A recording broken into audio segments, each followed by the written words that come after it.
Something strange happened when the Great Sphinx of Giza returned to the center of a modern argument, because the most dramatic part of the story was not a newly opened door, a secret room full of painted walls, or archaeologists walking into a chamber for the first time. None of that has been verified. What actually exists is more unsettling in a different way.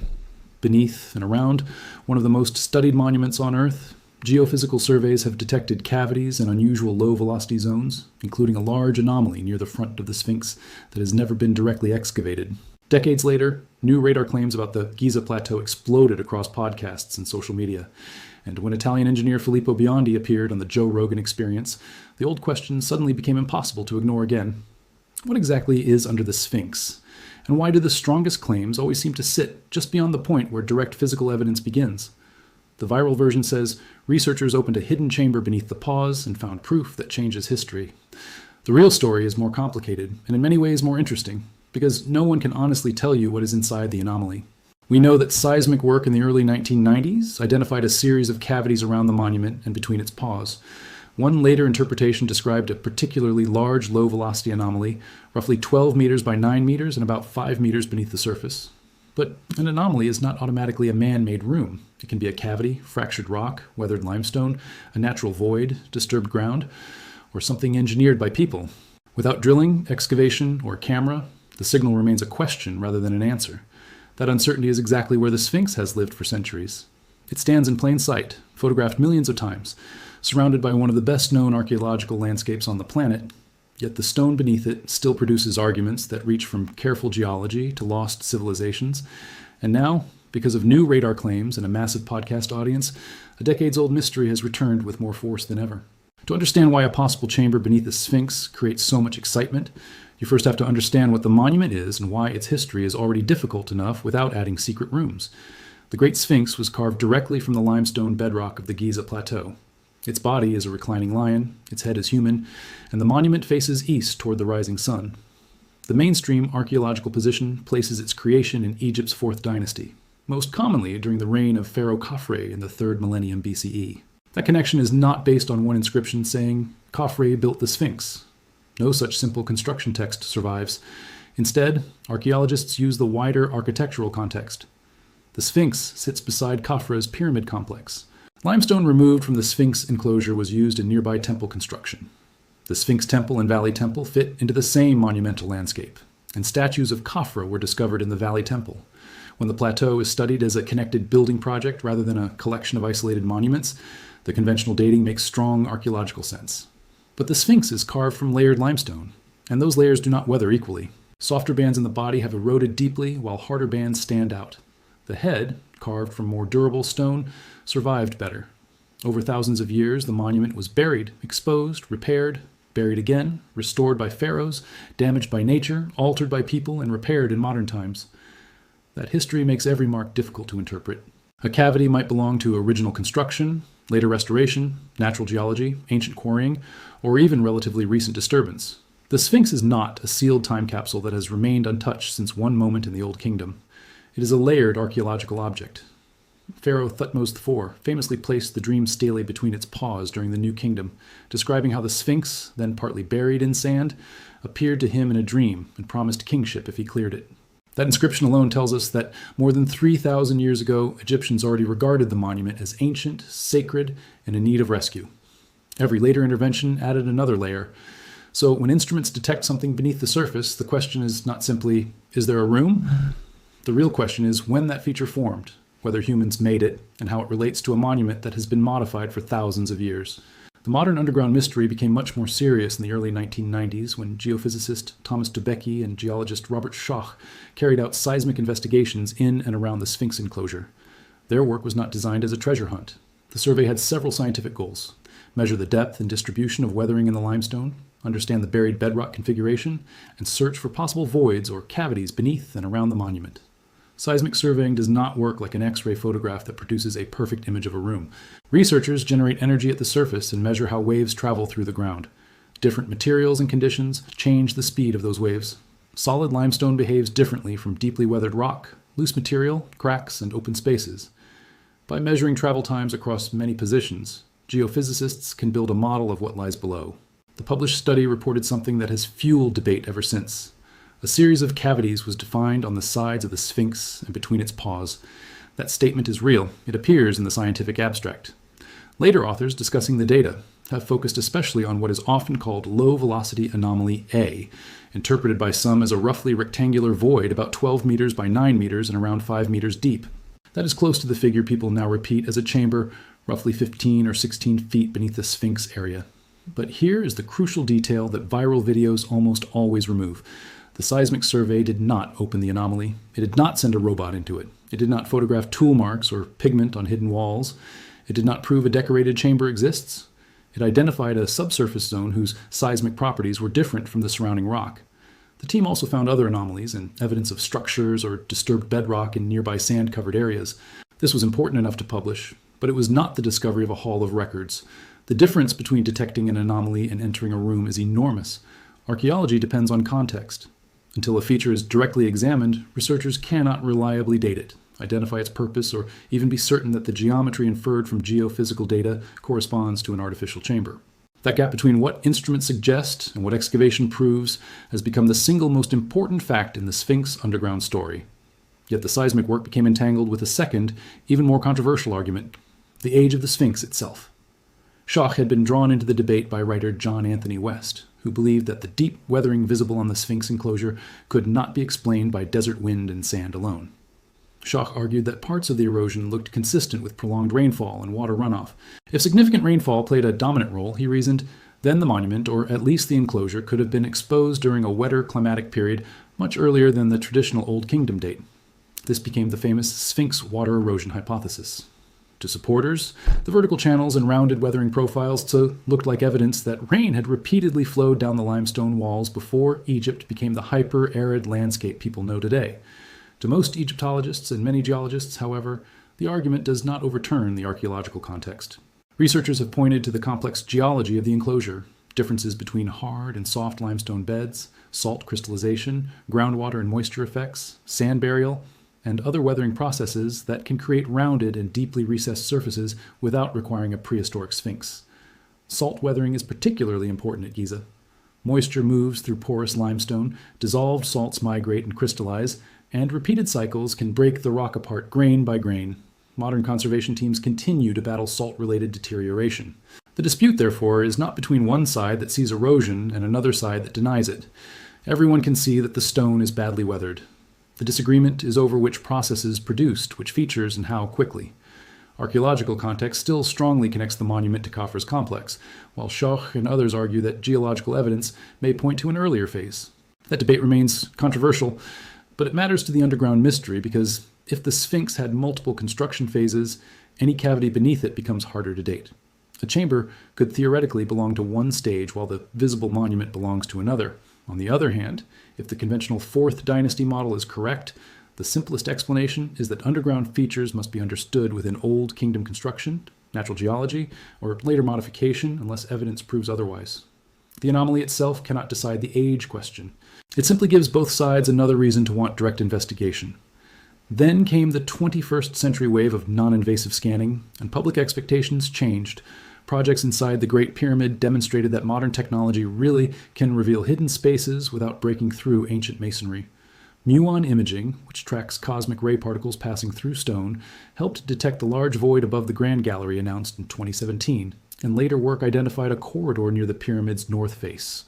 Those were genuine discoveries, independently studied and followed by increasingly detailed measurements. But they were discoveries inside the Great Pyramid, not beneath the Sphinx. Online retellings often mix them together, creating the impression that every new Giza scan is part of one giant underground system. The Sphinx has its own geophysical history, and that history must be kept separate.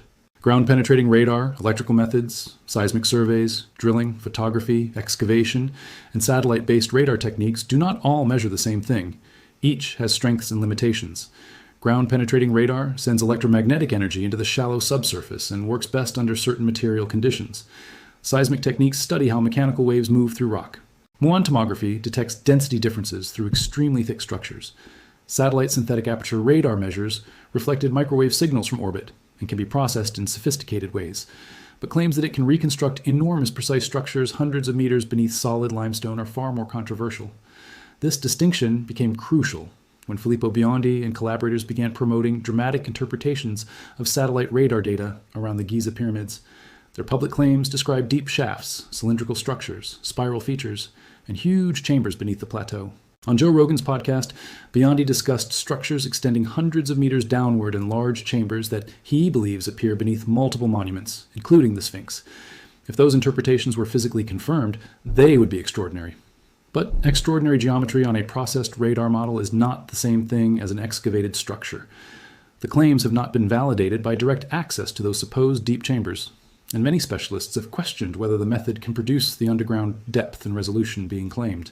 That does not mean every radar signal is meaningless. It means the interpretation carries a burden of proof proportional to the scale of the claim. This is where the Joe Rogan episode matters, not because the podcast opened anything, but because it pushed a highly technical and disputed subject into the global mainstream. Biondi described what he and his collaborators believe they see beneath Giza: shafts descending to great depths, horizontal connections, and massive chamber-like volumes.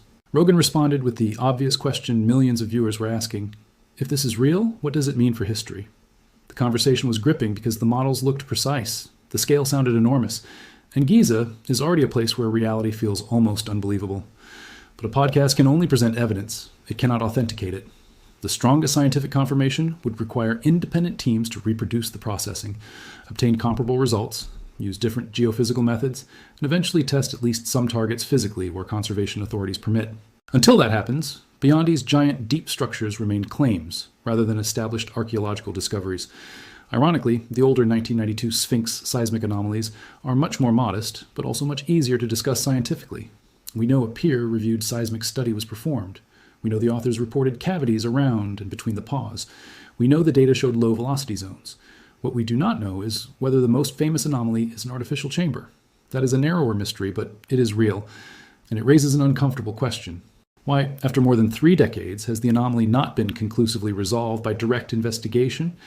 The answer is less conspiratorial than social media often suggests. The Sphinx is one of the world's most fragile and important monuments. Drilling or excavating beneath it is not like opening an ordinary archaeological trench. Any intervention carries risks to stone stability, water movement, salts, existing repairs, and the monument itself. Egyptian authorities control access, and conservation priorities can outweigh public curiosity. Archaeologists also need a clear research justification before cutting into protected ancient fabric. A signal that might be natural fractured limestone is not automatically enough reason to drill beneath the paws of a monument that has survived for 45 centuries. Sometimes the scientifically responsible decision is to wait for better, non-invasive methods. That caution, however, has created the perfect environment for myths. The most famous is the Hall of Records, a legendary archive supposedly hidden beneath the Sphinx and containing knowledge from Atlantis or a vanished prehistoric civilization. The modern version is strongly associated with Edgar Cayce, the American clairvoyant who in the 20th century claimed that records of Atlantis would be found near the Sphinx's right paw. There is no archaeological evidence for Cayce's psychic claim. No verified Atlantean archive has been discovered at Giza. But when a seismic survey later reported a cavity near the front of the monument, the coincidence was irresistible to believers. A scientific anomaly became attached to a prophecy, and from that point forward, every scan could be presented as one step closer to opening the legendary chamber. The story survives because it combines 3 powerful ingredients: a real monument with incomplete documentation, a real geophysical anomaly, and a myth that predicts a hidden room in roughly the same area. But coincidence is not confirmation. The responsible way to approach the anomaly is almost the opposite of the Hall of Records narrative. Assume nothing about what it contains. Establish whether it is truly open space. Determine its exact shape. Test whether its boundaries are natural fractures or cut surfaces. If access ever becomes possible, document sediment, tool marks, masonry, organic material, inscriptions, pigments, and construction techniques before removing anything. Dating would depend on context, not excitement. A plain natural cavity would still matter geologically. A human-cut chamber with no objects would be archaeologically important. A chamber connected to known Old Kingdom construction would improve our understanding of the Sphinx complex. Something clearly predating or contradicting the conventional sequence would be revolutionary, but that conclusion could only come after evidence survived intense scrutiny. The worst possible approach would be to decide in advance that the chamber contains lost knowledge and then interpret every ambiguous feature as proof. The Sphinx has already suffered enough from people drilling, blasting, tunneling, and chasing treasure around it. Modern archaeology is supposed to be more patient. The actual known openings and fissures in the Sphinx make the story even more complicated. The monument contains natural cracks and human interventions documented during earlier clearances and restorations. A major fissure passes through part of the body. Historical explorers investigated cavities and shafts, sometimes with methods that would never be allowed today. Colonel Howard Weiss's 19th century operations included drilling into the Sphinx, leaving damage rather than discovering a secret library. Other small passages have been recorded around the body and rump, but not every hole is an ancient ceremonial tunnel. Some are natural fissures enlarged by people, some may relate to restoration, and some appear to be later intrusion. This is why claims that archaeologists finally found a tunnel inside the Sphinx are often misleading. Archaeologists have known for a long time that the monument is not a perfectly solid sculpture with no cracks or cavities. The question is whether any unknown feature was deliberately designed as an enclosed chamber with a specific function. The large seismic anomaly near the front remains intriguing precisely because it has not been directly characterized. If its reported dimensions are approximately correct, it would be too large to dismiss casually. But limestone plateaus naturally contain fractures, solution cavities, and irregular zones. Giza itself formed from ancient marine limestone and experienced complex geological processes long before humans carved monuments there. Geophysics can detect a contrast, but may not uniquely identify its cause. This is a basic problem called non-uniqueness. Different underground conditions can produce similar signals. That is why multiple methods are valuable. If seismic data, electrical resistivity, microgravity, muon measurements, carefully designed radar, and perhaps borehole imaging all independently pointed to the same sharply bounded rectangular void, confidence would rise dramatically before anyone excavated. If the methods disagreed, the chamber might dissolve into a geological explanation. New technology could therefore solve the mystery without immediately touching the Sphinx. The frustrating part is that the public wants a door, a camera, and an instant answer. Archaeology moves more slowly because once a monument is damaged, curiosity cannot reverse the damage. The Sphinx itself seems designed to encourage impatience. Its missing nose has generated false stories about Napoleon. Its disproportionately small head has inspired theories that the face was recarved from an earlier lion or different animal. Its beard survives only in fragments. Traces of pigment remind us that the monument once looked radically different, with color transforming the pale limestone image tourists know today. Its body has been repaired in multiple historical periods, making some surfaces ancient restoration laid over even older stone.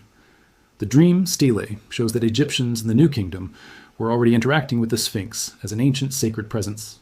Later, Greek, Roman, Arab, and modern visitors created new stories around it. Every generation seems to encounter the same monument and imagine that it alone is finally about to reveal the answer. That is why the current JRE-driven controversy feels familiar. A new technology appears. A dramatic image of the underground is shown. Someone says history may have to be rewritten. Skeptics respond that the method is being pushed beyond its limits. The audience divides into believers and debunkers before the ground has been opened. But the most interesting position may be between those extremes. There genuinely are unresolved subsurface features around the Sphinx. There genuinely was peer-reviewed seismic work reporting cavities.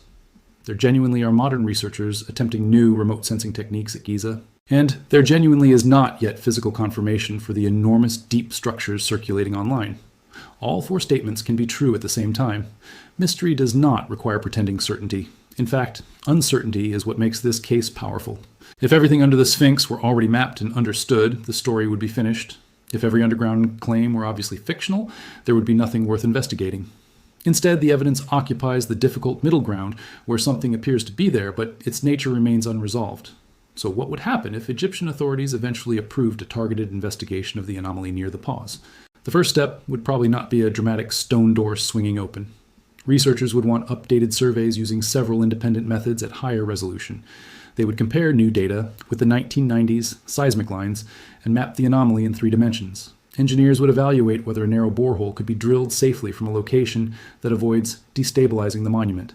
A tiny camera might then determine whether the target is open air, filled sediment, fractured limestone, or a constructed space.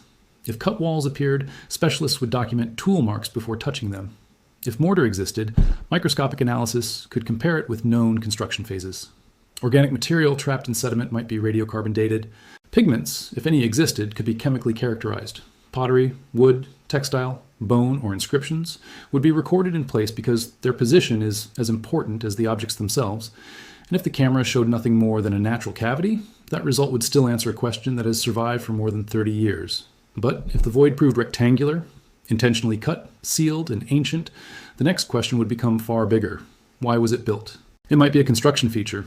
Ritual deposit, foundation chamber, restoration access, symbolic space, unfinished excavation, or something no one has predicted. The one thing scientists should not do is name it before they see it. Hall of Records, tomb, and secret archive are conclusions without evidence. The best archaeology begins with description, then moves toward interpretation. For now, the Great Sphinx is keeping the answer. No verified team has just opened a decorated chamber beneath its paws, and no credible evidence shows archaeologists walking through a newly exposed room covered in ancient paint. What exists is subtler and harder to dismiss. Published seismic work that detected cavities around the monument, a notable low-velocity anomaly near the front, decades of disagreement over the Sphinx's geology and age, and a new wave of radar claims amplified by one of the biggest podcasts in the world. Filippo Biondi's extraordinary underground models may eventually be confirmed, modified, or rejected as independent testing catches up. The older seismic anomaly may prove to be a natural void, an ancient cut chamber, or something between those categories. We simply do not know yet, and that final uncertainty is more powerful than a fake reveal, because the Sphinx does not need invented treasure to remain mysterious. It has survived dynasties, invasions, religious changes, sand burial, excavation, restoration, drilling, pollution, groundwater, and centuries of people insisting they had finally solved it. Yet beneath the paws, instruments still register features we cannot confidently explain. Somewhere between the sensational claim that everything has been discovered and the equally sensational claim that archaeologists are hiding a lost civilization is a smaller, harder question that science can actually test. Is there a deliberately constructed chamber beneath the Great Sphinx? And if there is, who made it, when, and why? It will be when physical evidence finally crosses the gap between a signal on a screen and a place human eyes can see. After thousands of years, the Sphinx is still doing what it has always done best, showing us enough to make us ask the question, while keeping the answer just beneath the surface. And perhaps that is why this mystery refuses to die. The Sphinx does not need a confirmed secret chamber to be extraordinary.